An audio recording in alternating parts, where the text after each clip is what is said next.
Bonjour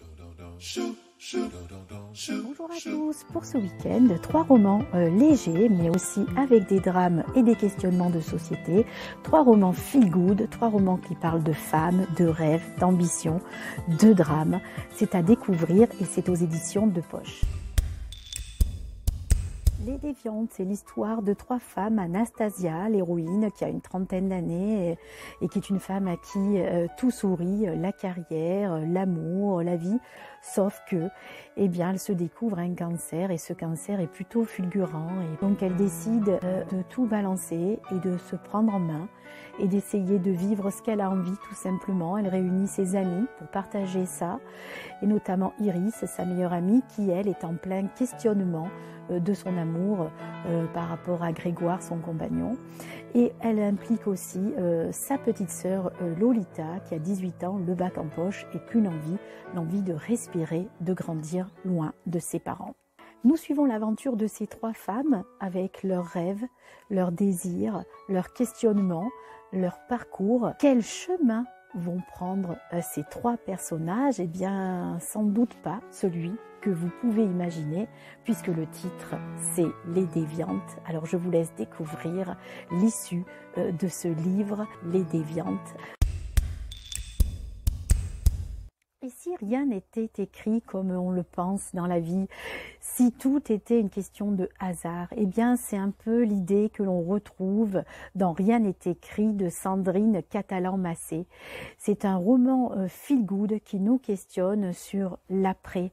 Alors c'est l'histoire d'une jeune femme, Daisy, une actrice célèbre, très connue, qui vit à Paris et qui décide de s'installer à Montpellier avec son fils Joseph et son mari pour justement profiter de sa famille. Sauf que à ce moment-là, lui tombe une catastrophe, une maladie.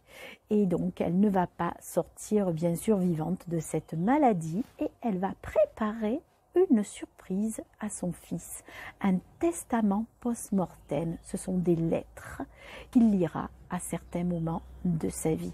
À vous de découvrir comment, dans quelles circonstances Joseph lira ces lettres et quelles sont les réactions de sa mère en fantôme qui va pouvoir suivre les aventures de son fils face à ce testament.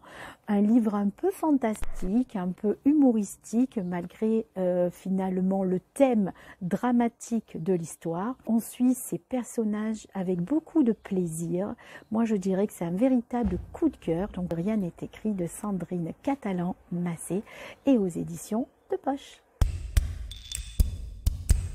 Vous aimez les feel good qui sentent bon, la joie, l'originalité, l'humour? Eh bien, c'est ce que je vous propose avec Les Semeurs du Bonheur de Cécile Pardy. Alors, l'histoire, eh bien, on suit Penny, la cinquantaine, qui s'ennuie, qui se retrouve sans travail et qui se retrouve toute seule à la maison et qui va trouver une chienne égarée aussi perdue qu'elle. Il va se créer entre ces 2 personnages une forte amitié et notre Perrine va créer ce que l'on appelle des missions de bonheur bilatérales. Alors, pourquoi bilatérales? Parce que le bonheur, quand il est partagé, eh bien, il est encore plus intense. Celui qui donne a autant de bonheur à donner que celui qui reçoit. C'est ce message que nous avons dans ce livre sympathique qui nous entraîne dans les méandres et les aventures de Perrine et de sa chienne, Les Semeurs de Bonheur de Cécile Pardy.